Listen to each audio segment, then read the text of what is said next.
Hey friends, back with another devotion from the Purpose Driven Life. This devotion, it's really a special one. It relates directly to our lesson that we just studied about Easter, about the Easter story, right? And it talks about what it means that Jesus died on the cross for us. What does that mean? What's the importance of that? What does that mean for us personally? All right, so be thinking about that while I read this devotion and see what you think, okay? The verse is from John 14:6, and it says, Jesus answered, I am the way, the truth, and the life. No one comes to the Father except through me. So the only way to get to God, that perfect God, is through Jesus, right? We are not perfect. Anybody perfect out there? Surely not me. All right, none of us are perfect. All of us have sin. But the way that we can get to that perfect God is because Jesus died on the cross for you and for me. All right, so let's see what this says and think about it. All right. During Jesus' life, he showed people how to really love each other. That was one of his main themes, right? Teaching us to love, even to love our enemies. He was peaceful, kind, selfless, and caring. All great characteristics, right? All great things when you're a Christian that you'd strive to be. But lots of famous men and women throughout history have been considered peaceful. So was Jesus any different than Buddha?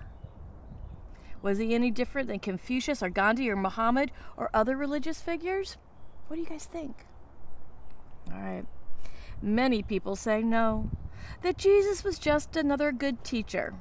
But read the verse again about what Jesus had to say. Are you ready?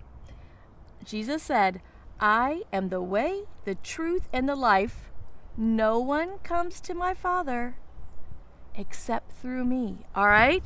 So no one gets to God except through Jesus. How is that different than Gandhi or Confucius or Muhammad, right? All right. Did you catch that? Jesus didn't say there are lots of ways to get to the Father as long as you're a good person. Nope. Because guess what?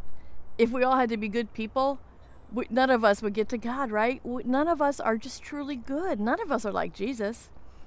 All right. No, he said that he was the only way and that no one could have eternal life without him. Yeah, that's right. In today's world, it's popular to treat faith like a restaurant buffet line. I like that part about Christianity, or I like that, but I don't think I like the other things, so I'll replace it with just a little bit of religion instead. Guess what?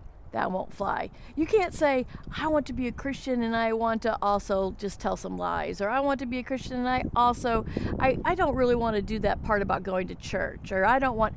God's asking us to focus on him. God is asking us to dig deep into who he is, but most of all, God is asking us to trust Jesus, to love Jesus, to ask him to live in our hearts and give our lives to him. All right? That's what God is asking, and that is the way to get to him, is to trust and love Jesus with all our heart. As an all or nothing kind of God, God does not want half of your heart. He wants it all. People who say Jesus was just a teacher, well, he was a good teacher, but so listen to what else he says. Find your way through God, to God, through him. All right, he was an awesome teacher, the best teacher. I would love to be a teacher like Jesus. All right, he was very loving. He was caring. All these great things that he taught us to be, right? But most of all, he's the Son of God, and he gave his life for you and for me. That's how we get to God. That's how you become a Christian, is you trust and love Jesus. You believe and you ask him to live in your heart. Give God your whole heart, not just a little piece here, not just the parts that might be fun, not just the parts that you happen to remember today. Give God your heart and then ask him to help you.